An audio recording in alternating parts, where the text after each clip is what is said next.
politics meets real life. We break down state and federal issues, showing how policy shapes everyday Americans. Engaged, balanced, and informative. That's our promise. I'm your host, Mikhail Jenkins. And I'm Muhammad Alec. And there have been a lot of updates on the Iran war, a lot of misleading statements from, unfortunately, the White House. But there has been a lot of Yeah, movements back and on both forth, sides. I'll Yeah, say back and forth in one entire press conference. Gave the guy like an hour, and he like contradicted himself in various ways, and like 7 times. It was like, well, we're not at war, but we actually won. right. But we're not going to deploy land troops, but we do have land troops on the way. And there is no war, but we have won. Stuff like that. Yeah, it's pretty outlandish how back and forth these statements have been. Even just starting from, at your point, the actual mobilization of troops to what level of conflict this is, a war, not a war, to also whether or not there's a deal or not a deal on the table to end this war.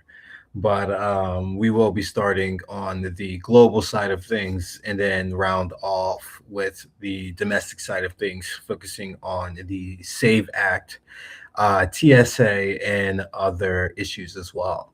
So, first and foremost, the United States continues to ramp up its military presence in the Middle East. The Pentagon has ordered the rapid deployment of elements of the 82nd Airborne Division, including the division commander, staff, and the 1st Brigade Combat Team, which is a core component of the immediate response force trained for rapid parachute insertion and high intensity operations.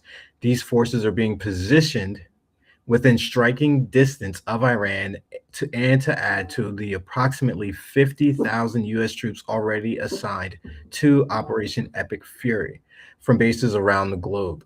This deployment keeps all options on the table, including potential ground or seizure operations, particularly around the Crag Island, which we talked about in our last podcast, is an area that has become of a lot of interest to not just Trump, but to other individuals within NATO as well. And White House officials described the situation as fluid, with the president open to testing whether Iran will engage in a deal, but prepared to resume bombing if talks fail. Every day since the war has begun, U.S. military officials have compiled a video update for President Trump, highlighting the biggest and most successful strikes on Iranian targets over the previous 48 hours. So this man gets a little highlight reel over the last 48 hours of just the biggest strikes, and that's really his main intake of the war. It's basically his little stimulation hype, his dopamine hype that he gets just seeing these big strikes and explosions from our military. And when you really think about it, that's pretty sickening that he likes to see these bombings and things happen that gets him, riled up, and that being his only main focus within this fight, and that he's not really understanding what's really happening with this entire war in full detail. Where you have other individuals within his cabinet, such as, Rubio, Vance, Kushner, and Witkoff, who are actually leading a lot of these charges. It's kind of seemed like Trump, especially with the reporting of, this video feed that he gets every 48 hours. I mean, every day, about the last 48 hours, really shows how almost detached he is from this war that, he basically started off because of Israel. I think he knows what's the cost of it and more. I think he just relies on a lot of his decisions for selfish reasons more than like for the country reasons. And I mean, you can argue that's like a typical political way to go about things, politicians' way, I should say, actually, to go about things, because we do see that quite often. And I think at the end of the day, the reason why he even invaded Iran was either for A, to prevent more oil trade to China, B, on the behalf of Israel, or C, to get his poll numbers up, or D, all of the above in a mixture. And Yeah, I think that there's probably a reason why they did do in the first term with Trump. I think maybe they're just trying to lay the groundwork with it and then kind of wait for things to line up for a good opportunity to do it. And I think that opportunity was now for them. And I think he's probably surprised with how things have gone. But I mean, he definitely knows about life and death, you know? And at the end of the day, I do think that, like any figure who has to lead a massive government, they know people are going to die based off decisions no matter what. And I think he just doesn't care that much. Maybe he's apathetic, but maybe he's just cynical as well. And when it comes to the Iranian war situation, I think he's willing to put lives on the line and more if it helps him in any way possible. I mean, we've seen what he's done with the Epstein stuff and more. It's quite vicious, you know? Yeah. very vicious indeed. And like you're saying, like I do feel like to an extent he is understanding of what's going on with the war, and that he does really rely on his cabinet, and to some extent his own intuition on a lot of his decisions. But it's really seeming like it's, especially if depending upon what keeps coming out on really the updates that he gets. Because remember, even in his first term, he was irritable during briefings that he would get from his cabinet members and from other agency heads. He did not enjoy those things. Honestly, I'm So surprised I he had the wouldn't life in be. him for a third run. Yeah, I mean, yeah, to have to sit through it again, and there have been videos out there of him actually sleeping during some of these meetings and so forth, but still sticking on to the military expansion that's going on and or deployment that will be happening possibly. Israel has also approved plans to call up to 400,000 reservists and has vowed to intensify attacks on Iran amid concerns that the Trump administration may push for a quick ceasefire in the coming days. They're speculating that either this Saturday or by next Saturday, Trump may be claiming a ceasefire. And speaking to the QAnon theory that we shared on our last podcast, that's actually the first thing on the list when you think about it. First thing is that there's a ceasefire, and then Israel is the first one to break it. And it seems like they are willing to, one, stop it at any means necessary by bombing Iran as much as possible. Two, they're willing to do anything to hinder the US's ability to, provide these negotiations and bring in Pakistan and other Middle Eastern countries and or NATO countries to help facilitate these discussions. And Israel is just running loose, and they really need to be reined in. And we are kind of seeing that from Trump, because I know that Netanyahu, there was a president conversation between Trump and Netanyahu where Trump actually shot down the idea of initiating a uprising within Iran, stating that the individuals would just get mowed down, which they realistically would. It would be a complete massacre if there was some form of civil uprising within Iran itself, given all of the heightened tensions that have been leading this last few 4 or 5 weeks as this war has continued throughout the I region. know one funny thing about the uprising in the Iran idea and possibility was that Netanyahu essentially admitted to Israeli intelligence being linked behind it. He was like, I was upset that our intelligence couldn't help with the uprising in Iran fully enough. And it's just like kind of like admitting what people theorize about in broad daylight. They say the quiet part out loud, you know what I mean? And I wonder how much of what they were planning is not going as to what they expected, and like if that's the reason why America wants to ceasefire, because Trump did say he expected this to go smoother and quicker, and it has not gone Oh smoother yeah. nor quicker. And so I wonder how much of this is just the not going to plan, so America wants to ceasefire now before it kind of gets more out of hand, and how much of it is Israel saying like, no, we're going to keep going anyway. and Well, yeah. it'll be I mean, interesting to see what happens in the coming weeks.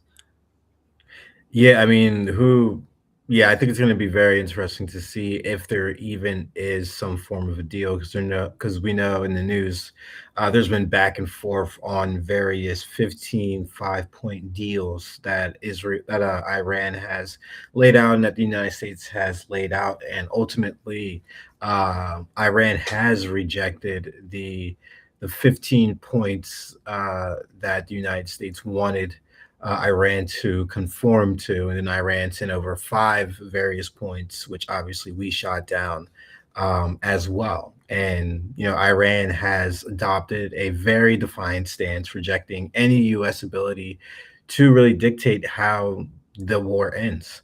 Senior officials and the foreign minister have stated that Tehran will not allow President Trump to dictate when the war ends and will set the timelines on its own terms, ending hostilities only when its strategic goals and conditions are fully met. This individual also clarified that there are currently no talks taking place with the United States. Any exchanges through mediators do not constitute formal negotiations, and he asserted that the U.S. has failed to achieve its war goals, which Pretty it flat what out and straight. I mean, what do you after we had sent, that 15 points over, they sent R5. They're like, everyone's reporting there's these negotiations. They're like, yeah, we're having negotiations, but that does not mean it's with, the United States, which is such a legal way to put that terminology that you're not negotiating yeah, with the United yeah. States. But it's just interesting to still put it in that light of how Iran is wording this conversation. I know a few. I can't remember all 5, but I remember amongst the 5 of them, it was, that the United States and Israel have to promise to never attack Iran for, like, the foreseeable future. Yeah. Yeah. And, like, with, like, something they can kinda stake on the line to prove that they won't do it. And then it was also that the Strait of Hormuz completely belongs to Iran, no question. And then it was also on Yeah. top of that, they'd be reimbursed for war damages. And I can't remember what the other 2 were, though, aside from that. Yeah, it was, I do forget what the other 2 were as well, but yes, there were, I think one of them was also, which was now included actually, Iran has told regional mediators that any ceasefire deal with the US and Israel will also include Lebanon as well. Because I know, Mohammed, you were talking about that on the last podcast where, Israel has been just outright, having a second campaign Yeah, in Lebanon on their own sake without any really authority from the United States. They just went ahead and just started attacking Lebanon, adding another layer of complexity to these negotiations that we're trying to have. yeah. And it's Multiple war just fronts for them, really, if you look at it. yeah, You're gonna I don't think there's a single other country in the world that has this much war fronts going on. They have 3 of them. yeah. Yeah, literally 3 war fronts going on, all at the, expenditure of the United Yeah, States. Like, there's not many countries, or really not any country, that operates in that manner, but however, Israel's able to get away with it scot-free every single time. And as we were talking about, the United States possibly, putting boots on the ground and/or paratroopers and or amphibian marines in to take the Crag Islands. That area has also been laid down with mines, so it's going to be a little hard for the United States to get in there because Iran has anticipated for this for a very, very long time. So the mines adding additional air defenses and anticipation of this potential U.S. ground or amphibious seizure attempt. As we all talked about, the Crag Island processes roughly 90% of Iran's crude oil exports, making it a vital economic lifeline and a high value strategic target. Early U.S. strikes had already destroyed the significant military infrastructure on the island, but Iran continues to repair and fortify remaining capabilities. And this is something that Iran has echoed ever since really the beginning of this war. that they've basically have been waiting for this moment in a sense on a conflict basis. They are joyful in the fact that the United States is looking for a ground operation because they have prepared for it for so many decades just because of the threat of Israel on their perspective. So this operation is going to be very deadly, in my opinion, with massive casualties if the United States does go forward with this. I do wonder what they'll do because I think they'll just post up a few ships. I mean, because of what I read, there was to be fair, when I say this time when I read was me. I just saw a post about it from this one news account on X that I follow. That European ally ships are also on the way to the strait.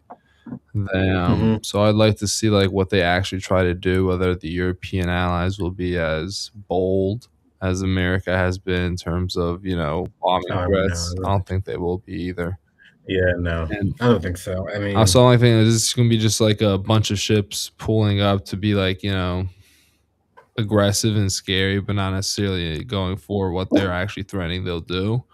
Or is this going to be something more than that that triggers like a bigger move where it's like, oh, well, the Europeans are now getting involved with fighting Iran. This is bigger than what was initially planned.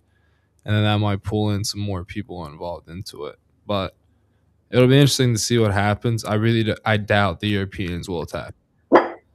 yeah, I don't think the Europeans would take any form, shape, or action within this operation if the United States actually really does go through with it. Really, on any front, is the maritime front is where our allies really have voiced concern and wanting to try to help out to some degree, but Iran has tightened its grip on the Strait of Hormuz, obviously declaring that the waterway will not open or be the same as before the war, in that it has rewritten the maritime rules. The IRGC is now exclusively handling transit permits, requiring detailed crew, cargo, and voyage information from all ships. And I think on our last podcast, we were stating it was like $2 billion, $1 million per ship coming through basically going through the Strait of Hormuz that they're charging and wanting it to be in the Chinese currency. But traffic remains very limited, mostly to Iranian or China linked vessels hugging the coast, and also with some Indian vessels as well getting oil. And mostly um, these tolls are very for high value oil and gas tankers, which have reportedly reached up to, as I was saying, $2 million. So they're ranking in money from this war while the United States is almost hitting at about $30 billion in the cost of this war so far. We have been able to open up Iran's ability to find another way and also expand the way they've been making money. And as well, with we've been opening up and lifting up sanctions on their oil, which has greatly enriched them as well. So we're seeing a lot of ways that Iran is benefiting from this because they are now going to be able to redictate what happens in the Strait of Hormuz, depending upon if there is a so said deal from the United States, Israel, and Iran to stop this war indefinitely. Yeah, it'll be. I'd like to see what they go and where they go from here. I don't think on an international court or legal means like the UN, people would really be able to argue against Iran Yeah. for them taking militaristic full control about the area and claiming it as theirs and theirs alone. Um, I I want to see really what they do try to do with the United States Marines that they're deploying over to there. They because I wouldn't put it below Trump and Hesketh to actually deploy some people on land. And I guess for the sake of not wanting the people to die, I hope that doesn't happen, just simple as that. Yeah. No, I hope it doesn't happen either. And they have had unfortunately the right to be able to strategize how to make make more money from this situation.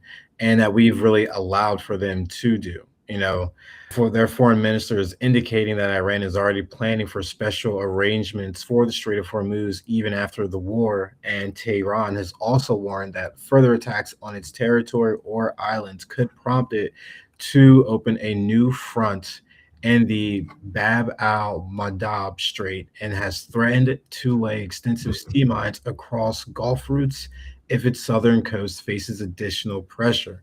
Iranian officials are closely monitoring all U.S. troop movements and have warned that any ground invasion attempt would be met with fierce resistance, which is something that we shouldn't be surprised of. As I was saying, they have been waiting for decades for something like this to happen because they understand that we are and have become the lapdog of Israel, and they are very much willing to let this fight go on for decades because they know if Iran goes down, then Israel becomes the sole hegemony of Islam, and they would become the sole leader of that. Them and not of Islam, of the Middle East overall, and then you would have United Arab Emirates and Saudi Arabia who would eventually take over and become the leaders of Islam within the Middle East. Israel would just once again expand further and further, looking at Turkey and Pakistan as well. As Muhammad has stated, that these are countries that have been pointed to as potential threats and upcoming threats to Israel and its existence. But as all this chaos and all this military development continues, and I think some of these forces from the United States side will be getting to Iran by about Friday.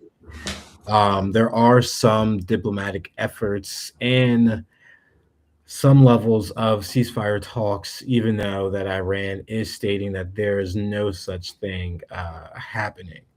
Apparently, the United States is thinking about sending JD Vance as a mediator for these talks, trying as a way to salvage what form of presidency he really might be able to run, which is going to be very less than anything, just looking at being partnered with Trump and all the policies that Trump has even passed and fought for, and basically is looking at all the prices of everything. It's going to be very hard for them to make the case, even with the 2026 midterms. It's like, how are you going to make the case, by the time 2028 even comes around? And what I think this is also a big moment for if things do work out for JD to kind of show his intentions with all this. There will be a point where going forward he'll be able to point back, like, looking at the Iranian war negotiations, I wanted this, and then at that point Trump, once campaigning for the election goes underway, people just act like the president's dead. Honestly, they do. Yeah. And so it'd be like, President Trump was against it, but my values are this, because this is how I believe it help the American people. And I mean, I agree with the overall idea that the Iranians definitely. I do think that Witkoff and Kushner, without a doubt, have more of his Zionist intentions in mind Oh, with without the a doubt. overall process of negotiations, and more than someone like JD Vance does. And I would like to see actually what come in negotiations with Vance. It would be a good thing for the vice presidents the vice president Yeah. to do as well. Because let's be honest, he doesn't.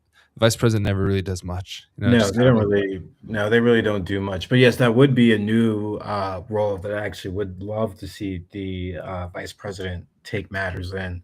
It kind of makes sense in a way because you have obviously in this sense the president is kind of in a rock and a hard place with the situation. So sending Vance is a way to have someone that's a little cool headed in the situation room with whoever is going to be from the Iranian side or from Pakistani side who's going to be mediating these negotiations. But on some regional developments and Gulf states, various postures that are changing, Saudi Arabia and the UAE are inching toward deeper involvement in the campaign against Iran. Gulf countries are adopting a stronger stance following repeated Iranian attacks on their territory and energy facilities. Saudi Arabia has agreed to allow U.S. forces to use the King Fahd Air Base, and the Crown Prince is reportedly close to deciding on joining attacks, with insiders stating that it's only a matter of time before the kingdom enters the war fully. It And that's sounds going he to, wants it. yeah, it's going to be another level of complexity that's added to this war, really, because every time I'm reading something new, some another new development or another new entity is either joining this war or changing the outcomes of whether it's the negotiations, what the United States is doing militarily, and or how Iran is preparing for military action against their country. Yeah, the two countries that were pushing for war the most amongst the of the U.S.'s allies were Saudi Arabia and Israel. They're the ones that were pressuring Trump to say, "Hey, we should attack Iran now of all times." And I think that it'll be interesting to see where is Saudi goes in the long run in terms of how much they're willing to do in terms of damage to Iran, and also Yeah, just what they're willing to put at stake. But I yeah. think a lot can change in the Middle East in the coming years. No, a lot is definitely going to change. I mean, there are reports that stated it would take almost effectively a whole year for some form of regime change to take place in Iran. And I'm sure the American people do not want to see another year of war because we all know that's going to only be dragged out to something that's a lot longer than just a year. It'd be like a 5 year conflict to where we're now in Iraq 2.0. And we don't want to see that conflict happen again. It was pretty much, based on lies, which is what this conflict was as well. And it's, something that the American people are able to look back on in their past and don't really want to have it going on within their future. But then now looking at the economic and broader impacts, oil prices have risen back up toward the $100 price per barrel following Iran's dismissal of key U.S. proposals and ongoing disruptions in the Strait of Hormuz and around Crag Island. Any serious damage or blockade at the island would have severe consequences for global energy markets. Wall Street analysts have issued heightened recession warnings due to elevated energy costs and uncertainty. China is reportedly also mapping the ocean floor as part of preparations for potential submarine related contingencies with the United States. So, as we are going through this war, we're seeing our domestic side of things just skyrocket in price. Individuals quitting from the TSA and long lines at airports. And we also have our adversaries gaining an advantage and preparing for potential conflicts down the line because they're now able to see how our forces move. And we spoke last how China saw this as an advantage and they are actively taking step on that and mapping out the ocean floor. A few years ago, my freshman year, it was I talked about this then wanting to expand their maritime border by making islands in the South China Sea. So China may be quiet in all this, but they are certainly sitting back and lurking in the distance. I mean, I think this is a big opportunity for them all around, trying to figure out what to do for multiple things. And I'm a big fan of Fallout, so I'm a bit biased before I throw in this idea. But I really do think it's very possible for the China and the United States to go to war over politics similar to what we're seeing right here, right now, and over resources, over things that the American government argues like needed to do and go to fight for, or XYZ whatever reason. And I, for all hope in the world, hope that we do not go to war with China. Yeah, I really hope we don't either. I know After, that's an extreme yeah, scenario in this whole situation. I just mean that more down the line, but I think currently right now, I think they're just trying to really scope out what's going on, like what to do with Taiwan and the situation that they're trying to see if yeah. the United States does get involved. Like, I'm not sure if the U.S. would actually care to go to any further escalations with the seizure of Taiwan by China, and I also think that they'll use that as an opportunity to make an agreement with China, like you back off Iran, we'll back off Taiwan, maybe something like that. Yeah, something like that. And I know that Taiwan is also having an energy crisis as well, as China had offered a peaceful reunification, given that this energy crisis is greatly affecting Taiwan. So that could be something that's offered in the form of a deal, like how you're speaking, Mohammed. But as all these global dimensions continue to ever more develop, we will be sure to keep you guys updated on what's all going on. And we're now going to move on to the domestic side of things, where we have a congressional funding battle and the continued DHS shutdown. So, as we all know, the partial DHS shutdown has now stretched deep into its fifth week, over 40 days, causing widespread disruptions, including long TSA lines and severe financial hardship for federal workers. Senate Democrats once again blocked efforts to reopen DHS in a 54 to 46 procedural vote that fell short of the 60 votes needed to advance. Republicans made an offer yesterday to fund most of DHS while carving out ICE's enforcement and removal operations. Democrats rejected it, with Senator Minority Leader Chuck Schumer calling it not viable and containing no reforms. Democrats made a counteroffer, which Republicans rejected, with Senate Majority Leader John Thune stating it was not even close to being real. The GOP view is that the Democrats cannot demand major ICE reforms, such as unmasking requirements and judicial warrants, if funding for ICE's removal operations is being stripped from ICE's from this bill. Democrats counter that CBP funding remains in the bill, and CBP agents continue to carry out immigration enforcement duties, making reforms still necessary. And I think that level of thinking is just really a level of political thinking, because we think of it in a more common sense. Like, obviously, they're still able to operate in such manners of arresting illegals and things of that nature. So you could still vote on the reforms while the next step is the actual funding.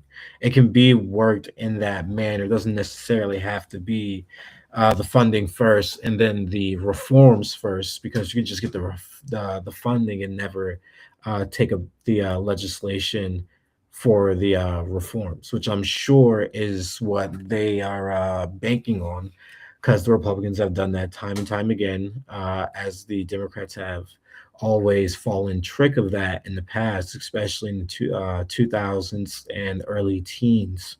But yeah, this is going to be their last ditch effort to really do this sort of funding for DHS, depending upon where Democrats stand, as well as they're trying to tie the reconciliation bill with the SAVE Act, which is ridiculous as well, and something that I've talked about and was theorizing would be something that the Republicans would try to do, because it would be almost an easier process. But it seems like it's not even a digestible for many Republicans to do it in this form. Yeah, and I think once the people really start getting directly affected by whatever's going on in Congress, it makes it a lot easier for them to really take notice of it and be annoyed by it. Whereas, like, some government shutdowns or partial shutdowns don't really affect branches of the government or Yeah. parts of the government, I should say, like departments, and that really affect a lot more of the people. But a lot of people are traveling. A lot of people are seeing what's going on with people traveling, And it's just like a very easy way to see like, oh well, this is at the fault of the government for not being able to get this done.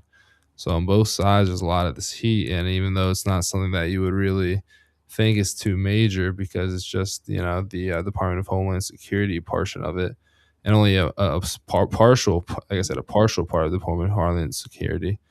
They It's interesting to see where they're going to go with this, and when people will like actually start to either bend the knee or compromise a bit more. Yeah, I mean, there's gonna need to be a level of compromise on this bill because the human cost of this shutdown is, TSA officers are reportedly sleeping in their cars, selling blood and plasma, and working second and third jobs while continuing to work without pay. So, there needs to really be some form of compromise that happens between the Republicans and the Democrats so that our TSA workers can get back to work and be able to continue their lives, and that all the individuals that are traveling are able to, safely get to their flights, and we don't have ICE running around, and almost soon to be, if it gets there, the National Guard down to our airports. I mean, this is just ridiculous that they can't even come to terms with funding with ICE when we can't even get to, representatives from either side of the aisle to just get in a room and make a compromise that is, worse for both parties, but just good for America. Because that's really what we just need right now. And then beginning to talk about the reconciliation bill, which is the 2.0 reconciliation bill that would fund ICE's deportation operations and provide supplemental funding tied to the Iran war, and also incorporate elements of the SAVE Act, which would be mostly the proof of citizenship and photo ID voting requirements to basically bow their heads to President Trump, because Trump has pushed this. He has stated he wants no deal with Democrats on the TSA funding, on the DHS funding bill, because he is not getting any movement on the SAVE Act. He's literally holding all of these individuals hostage because he wants a ridiculous law passed that we have even spoke about on the podcast. Even Republicans are talking about 12 to 14% voter turnout is what would happen if this bill is passed. I mean, And that's one they're not reason shying why from. the Alaska Senator Yeah, Murkowski, I Murkowski. believe, Yeah, yeah, yeah, that's why she's the one of the, I think, the only Republican actually voting against it. She's like, this is going to affect more than just Democrats. yeah, because she's someone that really votes her district. And I know during the debate, she actually had a map of Alaska and was showing basically how far in the distance individuals would have to go, just given the strict requirements for documentation to register to vote and even to vote itself. And this bill is not going to go anywhere. Trump can cry all he wants, but them trying to push this through reconciliation is really their, excuse me, last ditch effort to try to get the SAVE Act or even pieces of it passed. Because after this, they're just going to try to repeat the same old things which have failed. And then by then, we'll be at, November midterms, to where they'll never be able to try a piece of legislation like this again unless they get into the same level of power down the road.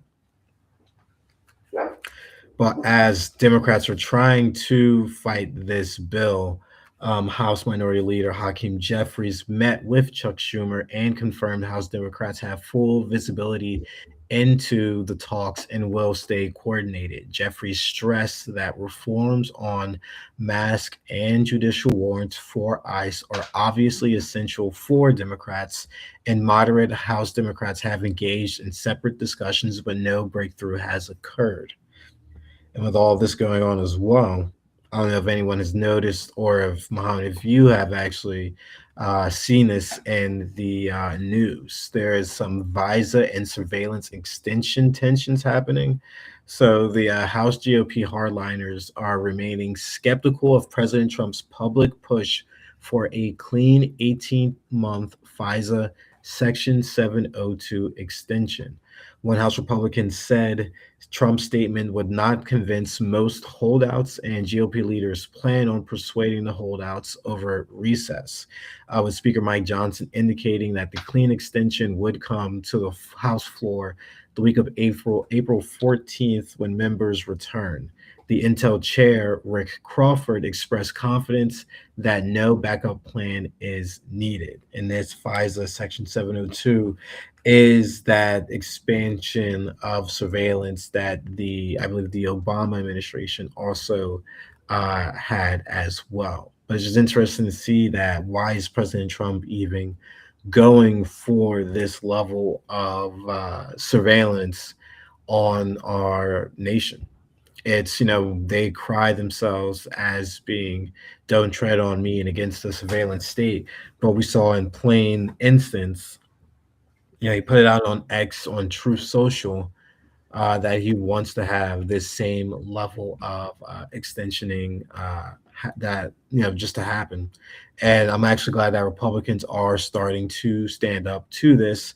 And I'll be interesting to see the debate on this, even if there isn't any debate, seeing what opposition is saying about this overall. And we'll be sure to report that to you here too. I mean, I think a big thing that's been happening gradually is Republicans just going against the president in various things, whether it's like the Epstein files or other things. But the Epstein files is the biggest example. And I think there's key instances where, due to them actually going for their own district, that they'll be able to vote for certain things that the president is against. Yeah, it's a And very smart way to do it because you're just voting your district, as you're saying. I mean, you can't be wrong about that. You really can't. a big Like, reason why Massey, despite getting 2 million against him from Zionists and support himself, is still winning the primary based off odds to beat his primary opponent, who's gotten all that support from very high up individuals in the American society. And I don't. From what I've seen, Murkowski doesn't have an election this 2026, I believe. So she's not even at risk of being voted out this point in no, time. no, no, yeah. Yeah. So it'll be interesting to see, in my opinion, where and how more gradually the pace of Republicans speaking or voting against Trump's wishes goes. Because generally, I mean, even Massey votes more than 90% of the time with the Republicans. Yeah, he It's just a does. few instances that he doesn't that really shine a light. And that's like things like war and Epstein files. Yeah, So it's funny not enough. like this would be like a total destruction or like fall in unity by the Republican Party, but it'd be more like people there being a consistent like 10% of Republicans who vote against the typical what is said, which can sway a lot. Although that is a big thing to say, but based off of some of the people who have like the highest Republican voting records, Massey's a constant example I go to. He's out of the ordinary. But people like Murkowski are similar in there, where it's just like 90 to 95%. Even if you get 5% of the party not going with what the president says, you know, once the 2026 kicks into play, it'll make it even hard for anything to happen. And one thing that I like about following American politics is how much the things change on a not rapid scale, but enough of a basis that you can actually get involved from the lower levels to the top. You know what I mean? And see Yeah. the outcome of those in real time. Whereas a Hmm. lot of places, things are a lot slower.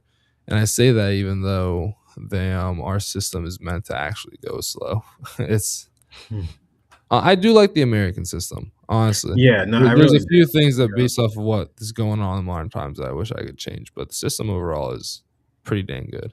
No, it's definitely a pretty good system overall. I mean, we've lasted this long pretty well, I will say. Yeah, But 250 years with basically one yeah, form of government. Yeah, that's unheard of. yeah, yeah, it's very much unheard of, and it's also more so unheard of that we're starting. Not really more so unheard of, but we're now seeing multiple candidates starting to come out against APAC funding and 2028 as the presidential election will start to heat up. You'll start to have individuals announce their candidacy after the midterms. But APAC is becoming a very, very hard line litmus test for a lot of individuals. And I say this because several potential 2028 Democratic presidential candidates continue to distance themselves from APAC funding. We now have even Senator Cory Booker, who's pledged to stop taking APAC or any other PAC money, with similar moves reported from figures like Josh Shapiro and Andy Bashir. But also the mention that Cory Booker would receive about like $5 million from APAC on a regular basis. That's how much he would get from APAC. So it's good to see that individuals, even at that high level, are now really starting to point out the issues with taking APAC money and the issues with Israel across the board. I know Gavin Newsom kind of retracted a little bit of the things that he said when he called Israel an apartheid state. But, for him, he's going to have to answer for that when he gets to the debate stage. And I'm sure candidates are just waiting for that moment. And now we're going to start trying to take the forefront against being not for APAC money and or for Israel in regards to arming them, supplying them weapons, and things of that nature. Because I've seen multiple videos where it's reporters and even individual debates where they're asking an Israeli reporter, how can you explain Israel has a right to defend itself and or a right to exist in a sense. I think Tucker Carlson had a very good exchange with a I was about to reporter bring that over up. that. Yeah, it was a very good exchange. Actually, when I watched the whole entire, I just watched that one segment of it, but I know the whole exchange is on YouTube, so I definitely want to go and check the full thing out. But it's becoming increasingly clear that Israel needs to be ejected out of our political system and out of our foreign and domestic policy across the board. It's so much harm has been done on all scales and all levels, from the nonstop involvement and persuasion of Israel that allows us to do so many things. You And just got disconnected, Mikhail. what was that? You just I'm still connected. I think it's got you connecting. I'm not too sure. got me. See, I'm gonna have to actually. Mikhail, can Yes, you I hear can me? hear you. All right, I think we're good now. I'll check out the Yeah. recording after the show. But yeah, I can hear you now. It's starting to lag, and I was thinking that it was me because it tends to be me, but I think it was you this Huh. time. Interesting. It could have been me. I mean, I do have my Wi-Fi on my phone, so maybe that's it. But Yeah, maybe, yeah, maybe. these developments that we've talked about today show a conflict marked by rapid military escalation and defensive preparations abroad, fragile diplomatic maneuvering that now explicitly links any ceasefire to Lebanon, and intense partisan battles at home over funding, immigration enforcement, elections, and surveillance authorities. The next 48 to 72 hours could prove pivotal on multiple fronts.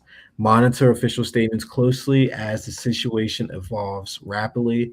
And as always, to our listeners, thank you for joining us today on Behind the Ballot, where politics meets real life, where we stay engaged, balanced, and informative. Stay curious, stay critical, and stay involved. I'm Mikhail Jenkins, and until next time, keep looking beyond the headlines and behind the ballot. And I'm Muhammad Alec. Thank you all for listening. God bless America, and God bless you all. I hope you all have a good night.